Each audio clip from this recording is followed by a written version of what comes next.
신부체험TV의 강재춘 원장입니다. 항시 제가 누누이 강조하지만 모든 질병의 시작은 세포의 손상으로 보고 있죠. 세포가 손상을 받으면 세포의 그 열 에너지 대사에 장애가 발생하고 그 열 에너지 대사의 장애로 인해서 다양한 질병들이 발생하고 다양한 증상들이 발생할 수 있다라는 이야기입니다. 그래서 질병의 그 병명이 중요한 것이 아니라 더더욱 중요한 것은 질병의 증상입니다.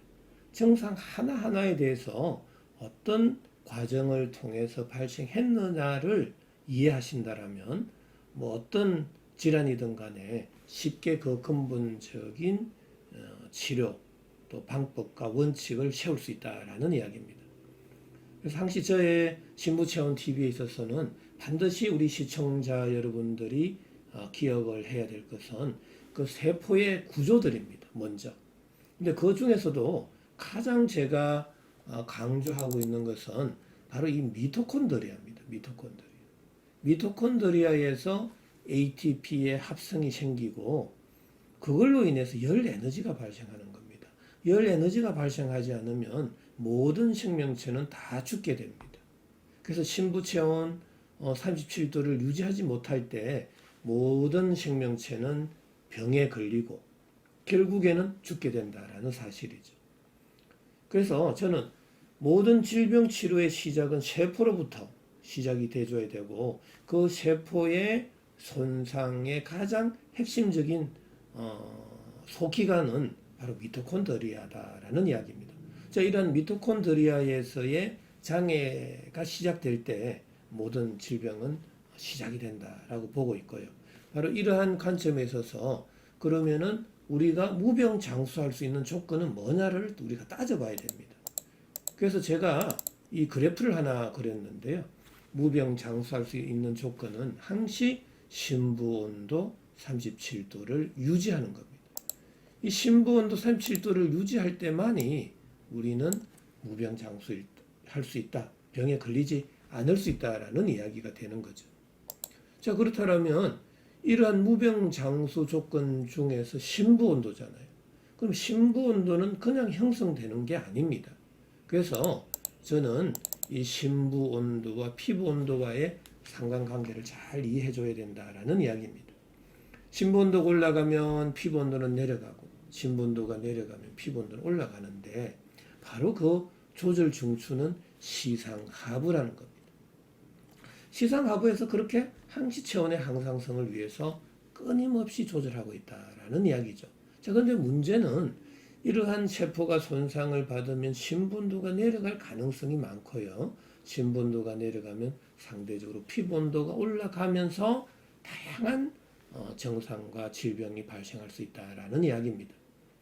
자, 그럼 심부온도가 내려가면 내 몸에 어떠한 병리적 현상들이 생기는지 그걸 제가 요약 정리한 게 바로 이 내용들입니다.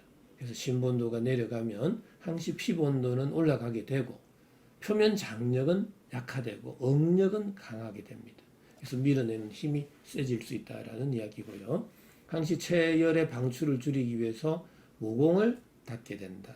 그 다음에 땀의 분비는 줄어든다. 그래서 항시 이 네 가지 현상들은 반드시 기억을 하셔야 제가 여러분들의 질문에 대답을 할 때 어느 정도 이해를 할 수가 있다라는 이야기입니다. 꼭 기억하셔야 되고요.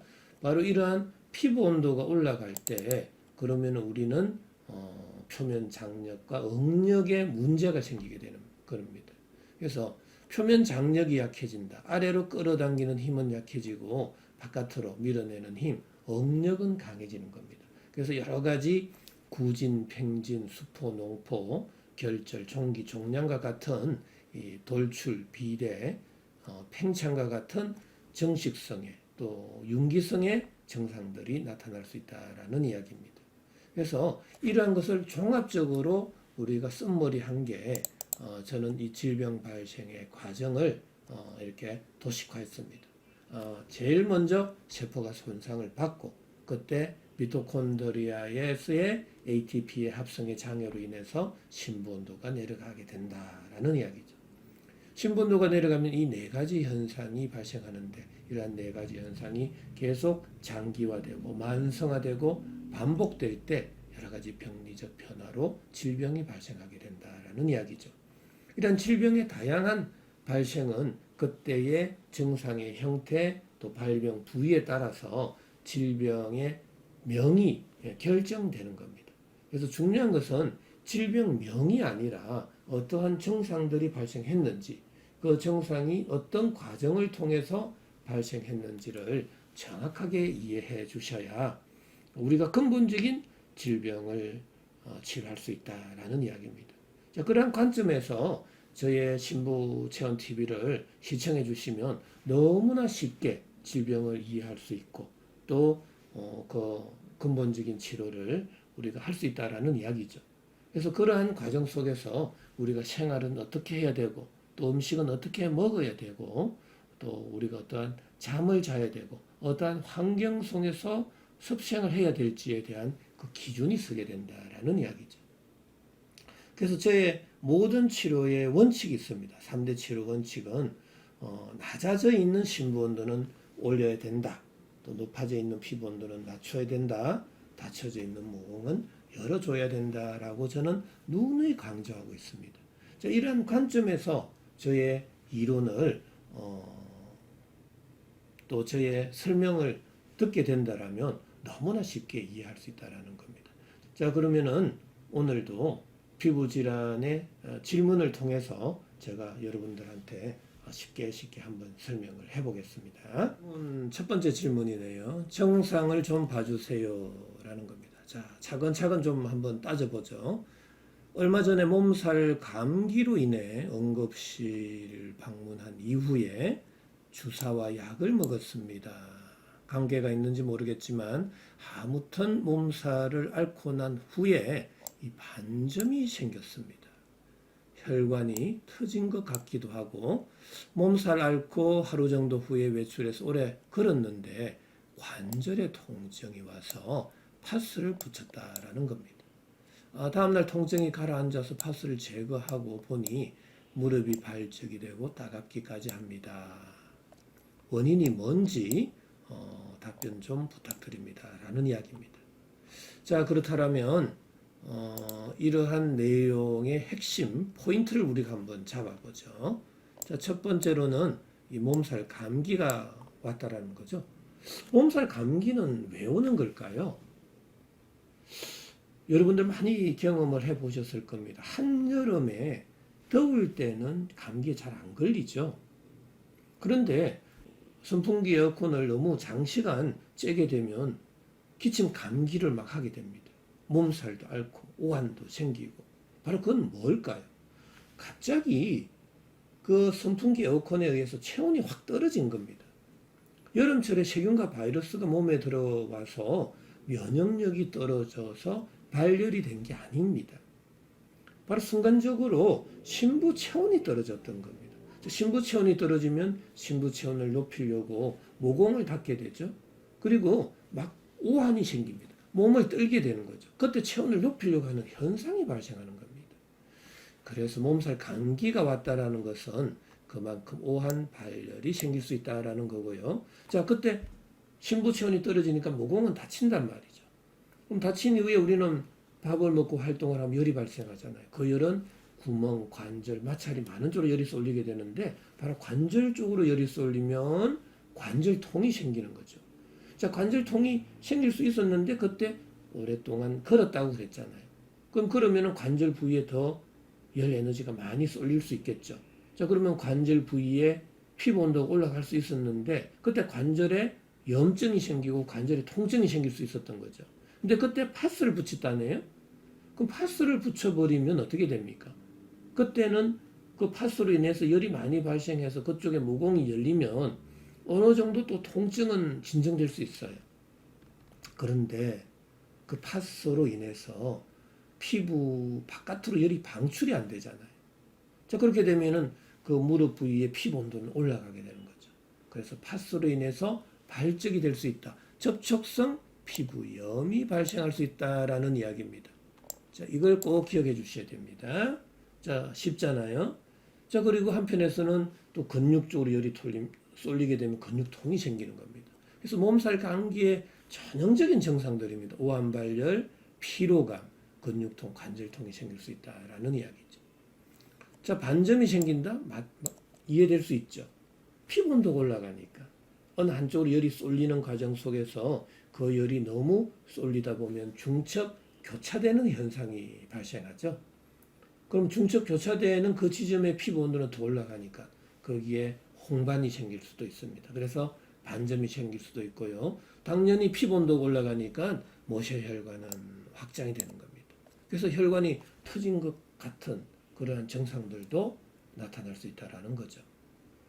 뭐 당연히 지금 이러한 전체적인 증상을 그러면은 피레토 세라피적인 관점에서 바라보니까 너무나 이해가 쉽게 되잖아요. 여기에서 우리가 한 번 더 살펴봐야 될 것은 바로 몸살 감기로 인해서 응급실에서 주사와 약을 먹었습니다라는 이야기입니다. 대부분 항생제를 썼겠죠. 그럼 항생제의 그 양리작용을 잘 이해해 주셔야 되는데 오한 발열을 줄여줬겠죠. 오한 발열, 열을 줄여주는데 가장 이상적인 형태는 내 몸에서 발생하는 세포의 그 열 에너지 대사를 억제해주면 되겠죠. 자, 그러면은 열이 쏠리는 것도 없을 거고, 열이 그냥 내 몸에서 쑥 내려가는 거죠. 자, 그런 경우는 심부온도 피부온도 둘 다 내려가겠죠. 그럼 둘 다 내려가면은 관절로 열이 안 쏠리니까 관절통도 사라지고 몸살 감기도 일시적으로 줄어들 수는 있죠. 하지만 문제는 이 심부 온도가 내려갈 수 있다는 사실이죠. 근데 실질적으로 심부 온도는 측정하기가 어렵단 말이죠. 피부 온도가 내려가는 것은 금방 알 수 있어요. 발적과 홍반 이런 것들이 쭉 진정될 수 있거든요. 근데 심부 온도가 내려가는 것은 알 수가 없단 말이죠. 근데 그 약물에 의해서 심부 온도는 2차적으로 다시 내려가게 되고 심부 온도가 내려가면 체온 조절 중추 또 시상 하부에서는 모공을 닫아서 또 체열의 방출을 줄이게 되겠죠. 그때 또다시 피부 온도가 올라갈 수 있다라는 이야기입니다. 자, 뱅글뱅글 돌 수 있기 때문에 우리가 굉장히 조심해야 되겠다. 아무리 몸살 감기로 내가 근육통이 생기고 관절통이 생기고 또 발열이 생기더라도 세포의 열 에너지 대사를 억제하는 형태는 정말 조심해야 되고요. 저 같은 경우는 몸살 감기도 순간적으로 심부온도가 내려간 상황이기 때문에 오히려 심부온도를 올려서 모공을 열어서 땀을 흠뻑 내게 해주는 게 오히려 몸살 감기의 치료가 더 적합한 방식이다라는 이야기입니다. 그래서 우리 옛날에 할머니께서 항시 이불 덮고 땀을 흠뻑 내라고 했잖아요. 요즘은 그런 사례들이 많지 않아요. 그냥 단순하게 그냥 해열제, 항생제 써서 그냥 내가 일도 많으니까 빨리 정상을 완화하려고 하는데 너무 급하게 생각하다 보면 오히려 내 몸은 망가질 수 있다라는 겁니다. 그래서 항시 모든 질병뿐만 아니라 그 증상 하나하나에 대해서도 왜 발생했는지를 정말 꼼꼼하게 세심하게 살펴봐야 합니다. 몸살 감기는 제가 볼 때는 세균과 바이러스가 몸에 침입해서 발생한 것이 아니라 순간적으로 어떤 심부 온도가 낮아지는 그런 환경과 먹거리에 노출이 될 수 있었다라는 이야기입니다.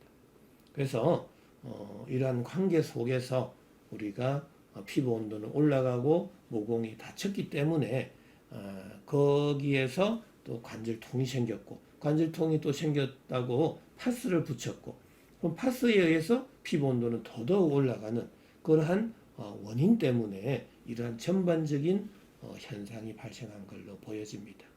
자, 어느 정도 이해는 될 수 있겠죠? 자, 이렇게 좀 간단하게 설명드리고요. 차근차근 뭐 여러 사람의 질문을 많이 또 유튜브에서 소개시켜 드리는 것보다도 이렇게 증상 하나하나를 꼼꼼하게 우리가 분석해보고 어떤 치료를 해야 될지를 생각해 보는 시간도 더 유용할 것 같습니다. 그래서 몸살 감기다, 또 홍반이다, 모세혈관 확장증이다, 관절염 자체도 모두가 다 저는 심부온도가 내려가서 모공이 닫혀서 피부온도가 올라갔다라는 거죠. 그래서 반드시 이러한 증상을 근본적으로 치료하려면 낮아져 있는 몸속 온도를 올려야 되겠고, 높아져 있는 피부 온도는 낮춰줘야 되겠고, 닫혀져 있는 모공을 열어서 열 에너지를 전신으로 골고루 분산, 방출시킬 때만이 내 몸살 감기도 낫고 홍반도 좋아지고, 또 피부 온도가 내려가니 모세혈관 확장증도 사라지게 되고, 또 관절통도 줄어들게 된다라는 이야기입니다. 그냥 일시적으로 순간적으로 내 몸의 온도, 심부온도, 피부 온도를 낮춰서 정상을 없애주는 방법은 근본적인 치료 방법이 아닙니다. 효과는 좋지만 그 이후에 부작용도 반드시 생각해 줘야 되겠다라는 이야기입니다. 자, 이러한 심부온도를 높이는 우리가 생활 습관은 뭘까요? 항시 따뜻한 물을 드시는 걸 원칙으로 하셔야 되고, 반팔 반바지를 입기보다는 좀 긴팔 긴 바지를 입어서 평소에 내 몸에서 땀이 나는 그러한 생활 습관을 가지는 것도 굉장히 중요합니다. 여름철에 좀 덥다고 막 아이스크림, 팥빙수, 냉면, 냉콩국수 그런 거는 정말 조심하셔야 되고, 정말 외부 온도가 너무 높을 때는 간혹 드실 수는 있다라는 이야기입니다. 자, 아무쪼록 제 피레토세라피적인 관점, 심부온도를 최적화시켜주는 이러한 관점에 대해서 여러분들과 한번 깊게 생각해 보시는 시간이 되었습니다. 자, 오늘도 아무쪼록 건강한 하루 되시기 바랍니다.